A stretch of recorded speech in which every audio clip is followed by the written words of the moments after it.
자, 오늘 여러분과 함께 세상 속으로 보냄받은 교회라는 제목으로 말씀을 함께 나누기를 원합니다. 오늘 말씀은 부활 이후에 예수님께서 제자들에게 주신 말씀입니다. 성령께서 우리의 마음과 귀를 활짝 열어주셔서 하나님께서 우리 각자에게 주시는 그 귀한 말씀 다 듣고 돌아가는 우리 한 분 한 분 되시기를 주님의 이름으로 축복합니다. 예수님은 안식일이 지난 첫째 날 새벽에 부활하셨습니다. 그리고 부활하신 예수님을 만난 막달라 마리아는 유대인들이 두려워서 웅크린 채 문을 닫고 모여있던 제자들에게 찾아갔습니다. 가서 예수님이 부활하셨어. 나 그 예수님 만났어. 이렇게 말했습니다. 그런데 제자들은 죽은 사람이 살아났다는 것을 믿기가 힘들었던 것 같습니다. 아마 또 이 막달라 마리아는 전력이 7 귀신 들렸던 여인이었기 때문에 야, 이거 예수님 돌아가신 다음에 스트레스 받아가지고 헛것을 받는가 보다 이렇게 생각할 수도 있었을 것 같습니다. 어떻든 간에 제자들은 하루 종일 혼란스러운 나날들을 시간들을 보냈을 거라고 생각이 됩니다. 자, 우리 한번 19절 한번 안식 후 첫날 저녁은 어떻게 됐는지 한번 보겠습니다. 읽습니다. 시작. 이날 곧 안식 후 첫날 저녁 때에 제자들이 유대인들을 두려워하여 모인 곳의 문을 닫았더니 예수께서 오사 가운데 서서 이르시되 너희에게 평강이 있을지어다. 아멘. 여러분, 제자들의 상황이 어떻습니까? 지금 유대인들을 두려워해서 문을 꼭꼭 닫고 움츠리고 숨어 있었습니다. 그런데 그 상황 속에서 예수님이 불쑥 나타나셨습니다. 예수님은 지금 부활의 몸이기 때문에 시간과 공간의 제한을 받지 않고 벽을 통과해서 지금 안으로 들어오신 것입니다. 그리고 부활하신 예수님께서 첫 번째 제자들에게 하신 말씀이 무엇입니까? 너희에게 평강이 있을지어다. 이렇게 말씀하셨습니다. 여러분, 인간의 특징이 무엇입니까? 인간의 특징은 불안입니다. 여러분, 죄인의 특징이 무엇입니까? 죄인의 특징도 불안입니다. 문제가 있어서 불안합니다. 병이 있어서 불안합니다. 그런데 아무 이유 없이도 불안합니다. 왜 그렇습니까? 인간은 존재 자체가 불안하기 때문에 그렇습니다. 죄인이기 때문에 더 불안합니다. 사람들은. 그래서 사람들이 본능적으로 추구하는 것이 무엇입니까? 안정과 평화입니다. 야, 내 마음 좀 편해봤으면 좋겠다. 이게 사람들의 고백입니다. 그런데 부활하신 예수님이 찾아오셨습니다. 부활하신 예수님이 찾아오시면 평안한 것입니다. 성경 학자들 중에는 제자들이 두려워서 문을 닫고 있던 그곳이 바로 예수님과 함께 최후의 만찬을 먹었던 마가의 다락방일 것이다. 이렇게 이야기들을 합니다. 그렇다면 최후의 만찬을 먹던 그때 그 다락방에 누가 함께 계셨습니까? 예수님이 함께 계셨습니다. 그렇기 때문에 그들은 두렵지도 않고 불안하지도 않았습니다. 왜? 예수님이 함께 계셨기 때문에 그랬습니다. 그런데 지금 예수님이 안 계시니까 지금 제자들만 남아있는 그곳, 안식의 자리가 아니라 지금 불안의 자리고 두려움의 자리가 되었습니다. 여러분, 하나도 달라진 게 없습니다. 똑같은 다락방입니다. 단 하나 차이가 있다면 예수님이 함께 계셨느냐, 지금 예수님이 함께 계시지 않았느냐, 이 차이인 것입니다. 그런데 지금 부활하신 예수님이 들어오셔서 제자들에게 다시 평강이 생기고 그들에게 다시 안식이 찾아온 것입니다. 여러분, 그렇다면 참된 평안과 참된 안식의 100%는 예수님께 달려있다는 것을 증명할 수 있는 것입니다. 여러분, 참된 평안은 부활하신 예수님을 만날 때 있는 줄로 믿습니다. 그런데 여러분, 만약에 어떤 사람이 야, 나 이 다락방이 너무 좋아. 이 다락방에 들어오니까 마음도 편안하고 나 너무 기뻐. 어떤 분들이 세계로 선교에 오니까 사람들도 너무 좋고 예배당도 너무 아름답고 너무 좋아. 그래서 난 여기 오면 평강이 있어. 난 편안해, 기뻐. 여러분, 그렇다면은요, 그 평강은 가짜 평강입니다. 여러분 상상해 보세요. 지진이 갑자기 확 와서 흔들려요. 그러면 이렇게 아름다운 곳에 있다고 해서 마음의 평강이 유지가 되겠습니까? 그렇지 않겠죠. 제가 미국에서 제 첫 아들 사돈과 만나서 저녁을 먹고 있었는데 캘리포니아에서 지진이 크게 왔습니다. 마음이 얼마나 불안하든지, 이거 무너지는 거 아니야? 막 흔들리니까 겁나더라고요. 여러분, 그 건물이 아무리 좋아도 지진이 오니까 좋던 기분도 평안도 다 날아가 버리더라고요. 여러분, 일반적으로 사람들은 어려운 환경에 있으면 평안이 없을 거다 이렇게 생각합니다. 또 어떤 사람들은 저 사람은 가진 것도 많기 때문에 저 사람은 항상 마음이 평안할 거야 이렇게 생각하는 분들도 있습니다. 그런데 여러분, 거기에 속으면 안 되는 것입니다. 언제나 평강과 안식은 부활하신 예수님에게서부터 오는 것입니다. 여러분, 이것이 진짜 평강이고 이것이 진짜 안식인 것입니다. 찬송가 412장 우리 한번 4절만 한번 다 같이 불러보면 좋겠습니다.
험한 길 가는 동안 참된 평화가 어디 있나?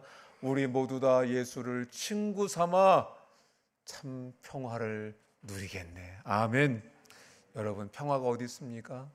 부활하신 예수님을 만날 때에 거기에 진짜 평화가 있는 것입니다. 여러분, 지금 무엇 때문에 평안을 누리고 기쁨이 있으십니까? 통장에 돈이 많아서 평안하십니까? 건강이 있으셔서 평안하십니까? 왜 평안하십니까? 여러분, 어디서 평안을 누리고 있고 어디서 기쁨을 누리고 계십니까?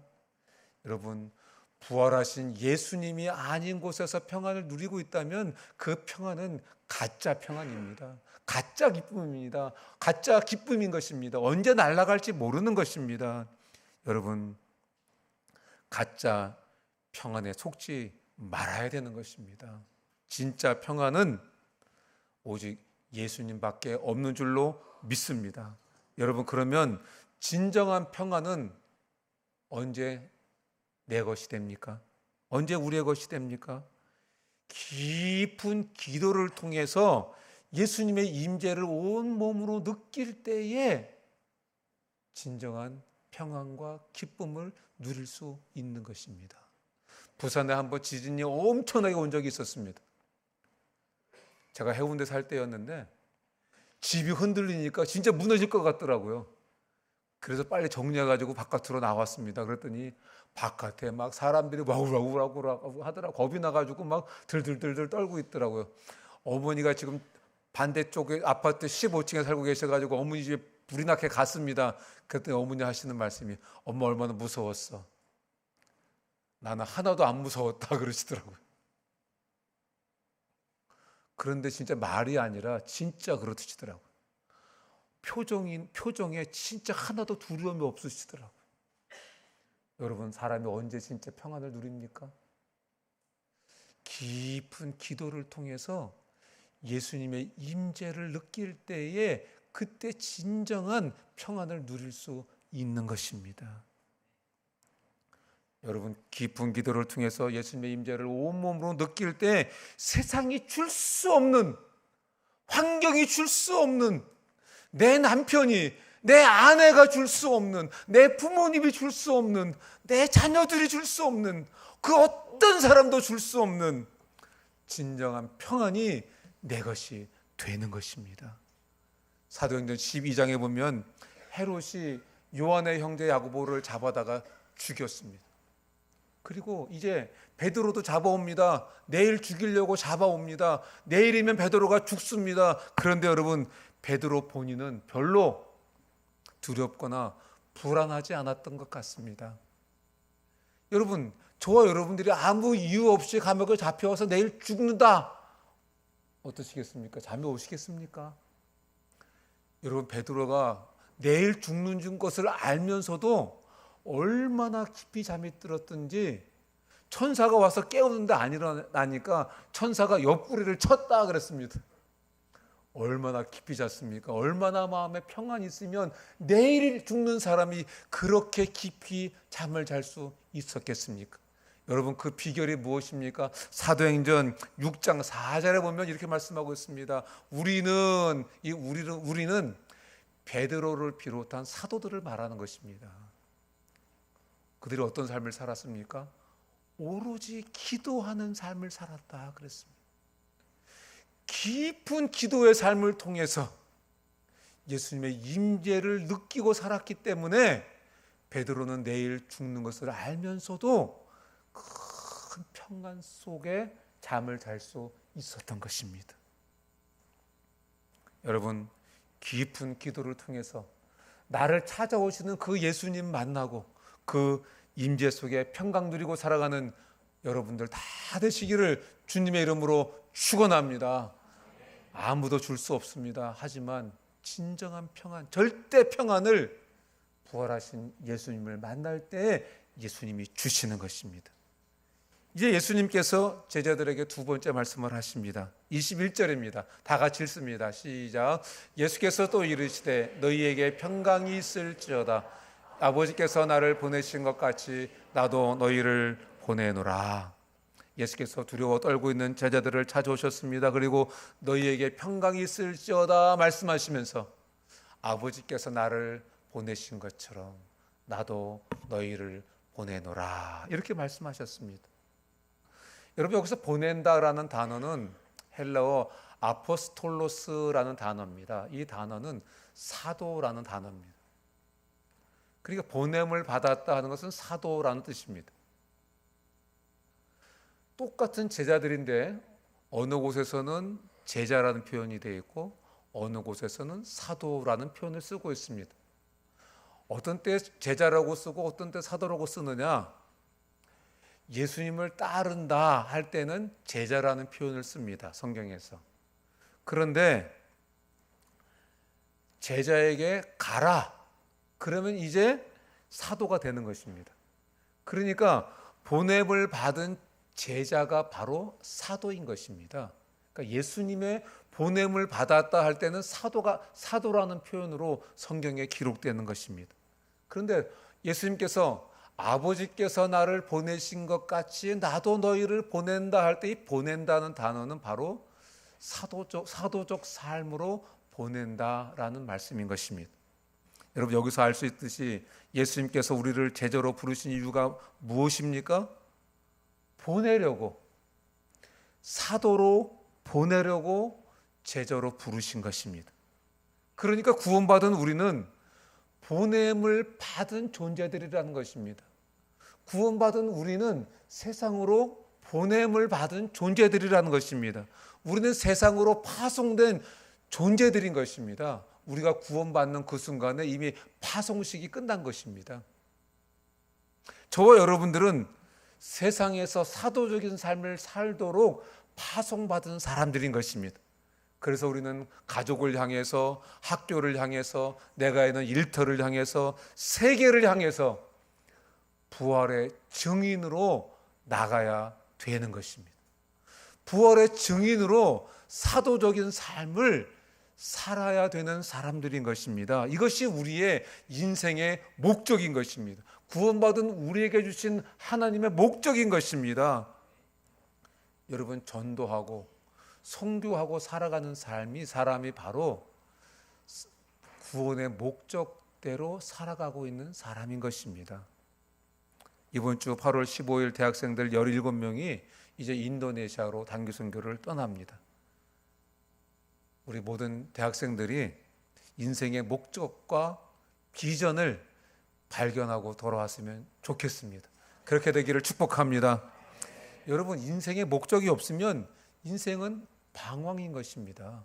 우리 예수님 믿으면 방황이 끝난 게 아닙니다. 예수님 믿었고 이제 구원받은 자에게 주시는 그 목적, 인생의 목적을 따라 살아가야 우리는 인생을 방황하지 않는 것입니다. 내가 구원받았지만 여전히 나를 위해서만 살고 있다면은 나는 여전히 방황하고 있는 것입니다.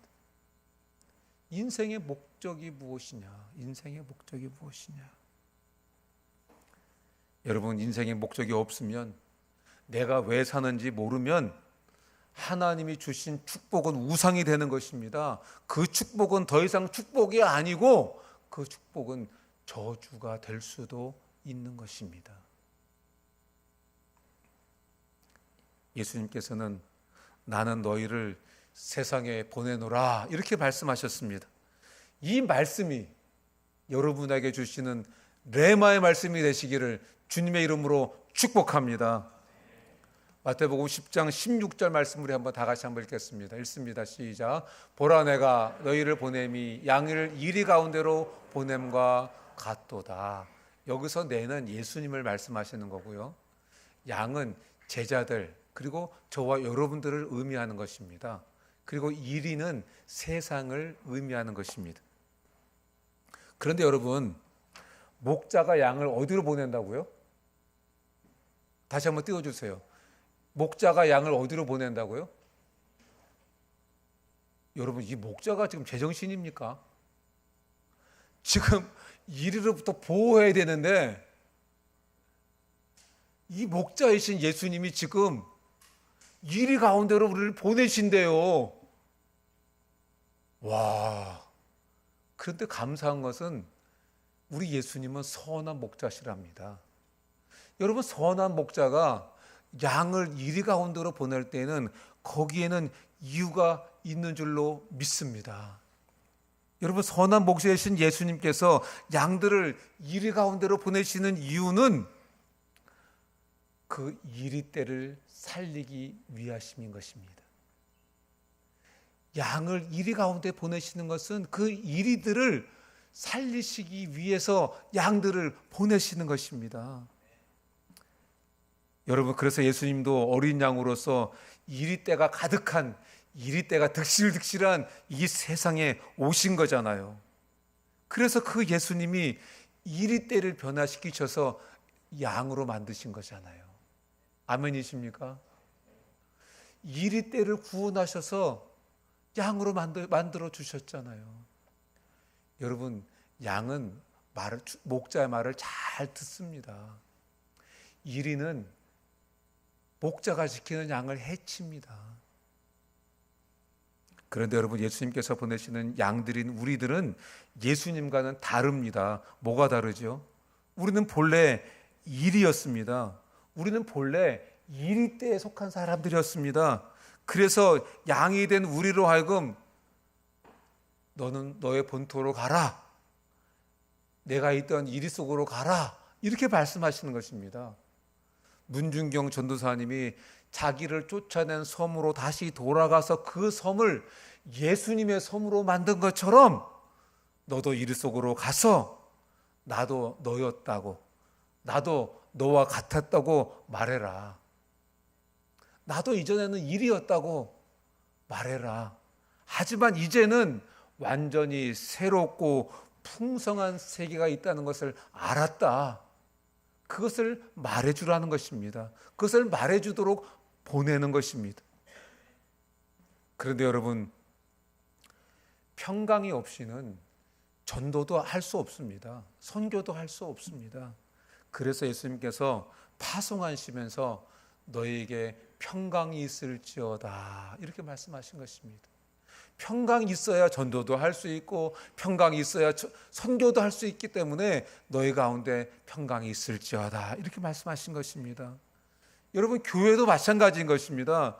교회가 평강할 때 전도도 할 수 있고 선교도 할 수 있는 것입니다. 평강이 없이는 전도도 선교도 할 수가 없는 것입니다.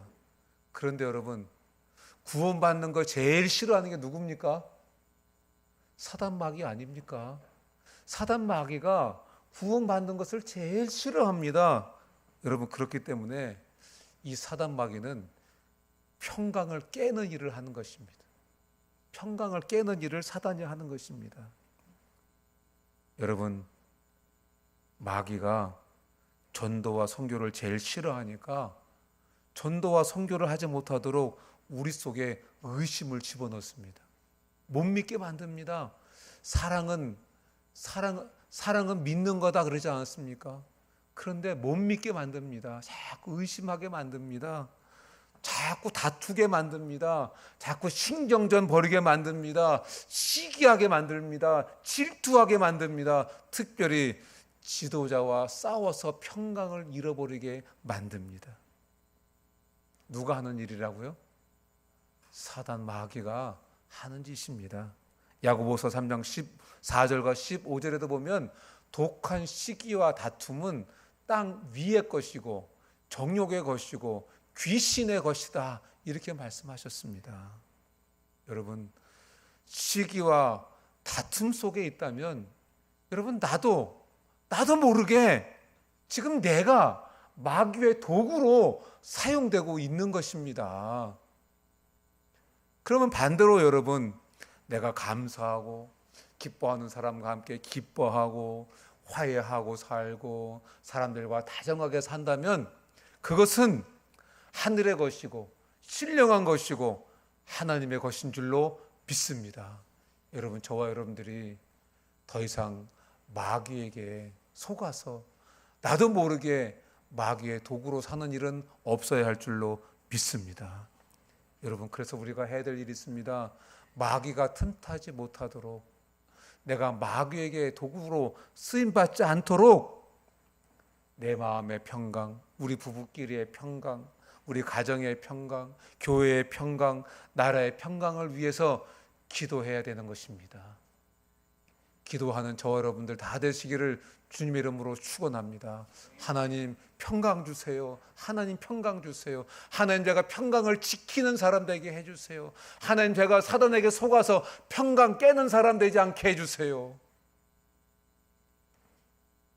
한국교회 큰 어른이신 한경직 목사님은 교회는 다투지만 않아도 부흥이 된다 이렇게 말씀하셨습니다. 여러분, 평강이 이렇게 중요한 것입니다. 가라고 보냄을 받은 사람에게 반드시 있어야 할 것이 있는데 그것은 바로 평강인 것입니다. 가라고 보냄을 받았는데 평강이 없다면 이것보다 불행한 것은 없는 것입니다. 가라고 보냄을 받은 내가 평강을 깨고 있다면 이것보다 더 어처구니 없는 일은 없는 것입니다. 그리고 부활하신 예수님은 세 번째로 성령을 받으라 이렇게 말씀하셨습니다. 우리 22절 말씀 다 같이 읽습니다. 시작. 이 말씀을 하시고 그들을 향하사 숨을 내쉬며 이르시되 성령을 받으라. 예수님께서 가라고 파송하신 다음에 숨을 내쉬며 성령을 받으라 이렇게 말씀하셨습니다. 성령 받아라 이렇게 하시겠죠. 여러분, 이것은 여러 가지로 해석할 수 있습니다. 자, 여러 가지를 준비하다가 오늘 시간이 너무 길어지는 것 같아서 그 여러 가지 중에 다음 것들은 다음에 말씀드리기로 하고 그 중에 한 가지만 말씀드리면 좋겠습니다. 여러분, 여기서 성령을 받는다 하는 것은 뭐냐면은 요한복음 14장 26절로 설명할 수 있을 것 같습니다. 다 같이 한번 읽습니다. 시작. 보혜사 곧 아버지께서 내 이름으로 보내실 성령 그가 너희에게 모든 것을 가르치시고 내가 너희에게 말한 모든 것을 생각나게 하시리라. 아멘. 성령을 받는다고 하는 것은 여러 가지로 해석할 수 있지만 오늘 말씀드린다면 말씀을 생각나게 하시는 성령의 이끄심에 내 삶의 모든 영역을 맡기는 것입니다. 말씀을 생각나게 하시는 성령의 이끄심을 따라서 내 삶의 모든 영역을 다 맡기는 것입니다. 하나님의 말씀이 내 모든 영역에서 내 삶을 지배하시도록 그런 삶을 살아가는 것, 이것이 바로 성령 받은 사람의 모습인 것입니다. 에베소서 5장 18절에 보면 이렇게 말씀하십니다. 술 취하지 말라. 이는 방탕한 것이니 오직 성령의 충만을 받아라. 이렇게 말씀하셨습니다. 여러분, 이 말씀에서 성령 충만한 것과 술 취하지 말라는 것을 대비해서 말씀하십니다. 그 이유는 뭐냐면 이 성령 충만과 술 취한 것이 유사한 것이 너무나 많기 때문에 그렇습니다. 술에 취하면 술의 영향을 받고 살아갑니다. 성령에 취하면 성령의 영향을 받고 살아간다는 것입니다. 여러분, 술 취한 사람 보셨습니까? 술 취한 사람 지나가면 술 냄새가 엄청나게 풍깁니다. 또 술 마신 사람, 술 취한 사람 어떻게 합니까? 갈짓자로 걷습니다. 휘청휘청하면서 걷습니다. 술 취한 사람은 공도야 울지 마라 비슷합니까? 술 취하면 노래도 부릅니다. 술 취하면 막 욕도 합니다. 여러분, 술 취하면 정상이 아닙니다. 그와 마찬가지로 성령에 취한 사람도, 성령 충만한 사람도, 성령 받은 사람도 딱 보면 안다는 것입니다. 여러분, 마치 술 취한 사람이 사람은 사람인데, 죄송합니다, 개하고 사람하고 그 중간, 성령 받은 사람도 사람은 사람인데 사람과 하나님 사이의 중간.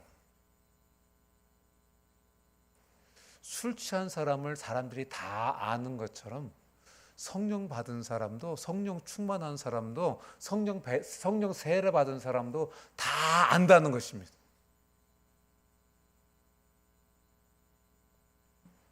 그래서 여러분, 성령 받은 사람은 내 몸으로, 삶으로, 행동으로, 눈빛으로, 말로 이 부활의 증인이 되는 것입니다. 여러분, 내가 성령을 받기만 하면, 성령 세례를 받기만 하면, 성령으로 충만하기만 하면 증인의 삶을 그냥 살아지는 것입니다. 성령 받기를 주님의 이름으로 축복합니다. 말씀을 맺습니다. 부활하신 예수님은 제자들에게 세 가지를 말씀하셨습니다. 한 가지는 성령을 받아라. 하나는 평강이 있을지어다. 하나는 가라. 이렇게 말씀하셨습니다.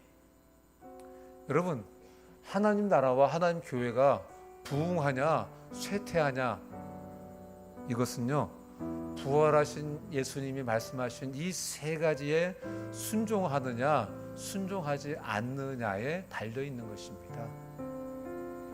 예수님이 말씀하신 이 세 가지에 순종해서 세상 속으로 가는 저와 여러분들 다 되시기를 주님의 이름으로 축원합니다. 평강을 지키고 성령을 받아서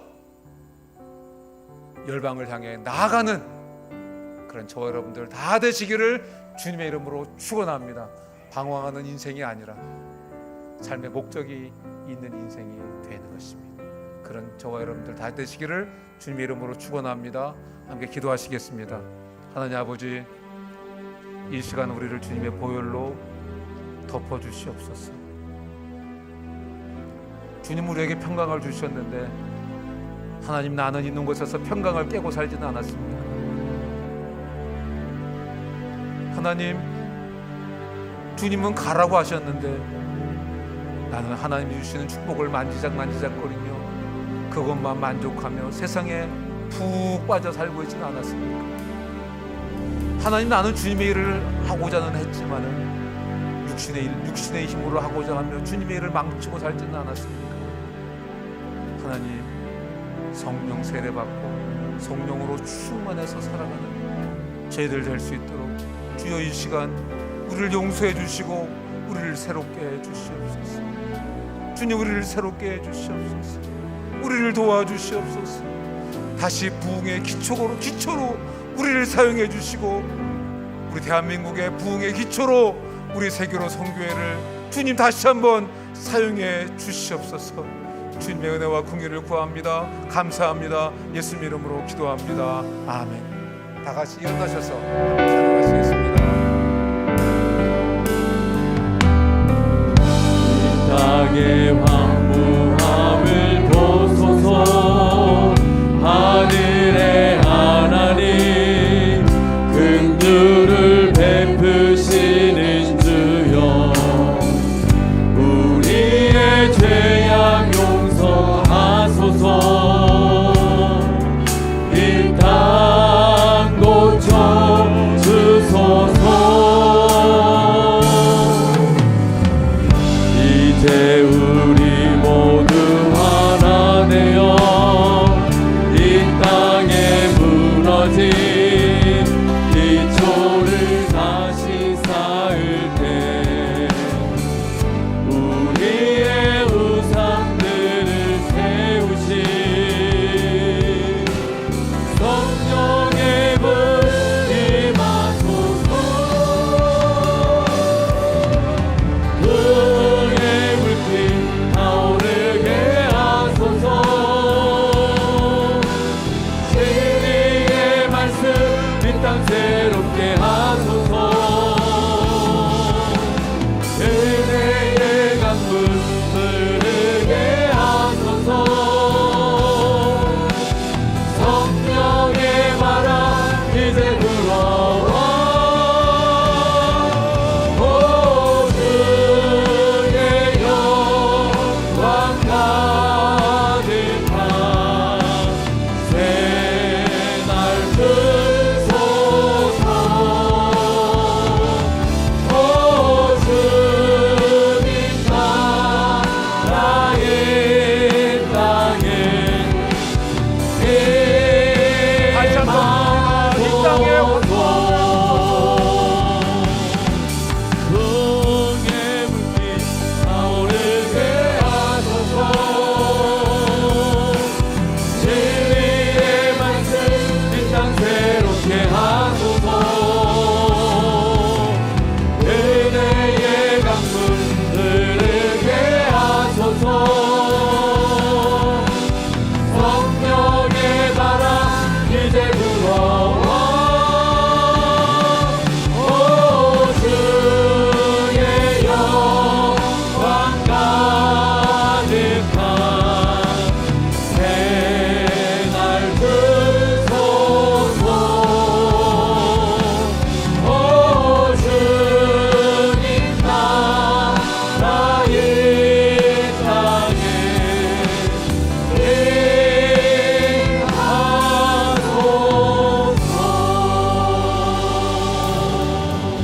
지금은 우리 주 예수 그리스도의 크신 은혜와 하나님 아버지의 극진하신 사랑과 성령님의 교통으로 충만하심이 오늘 예배에 참석한 한 분 한 분 위에 지금부터 영원토록 함께 있을지어다. 아멘. 언제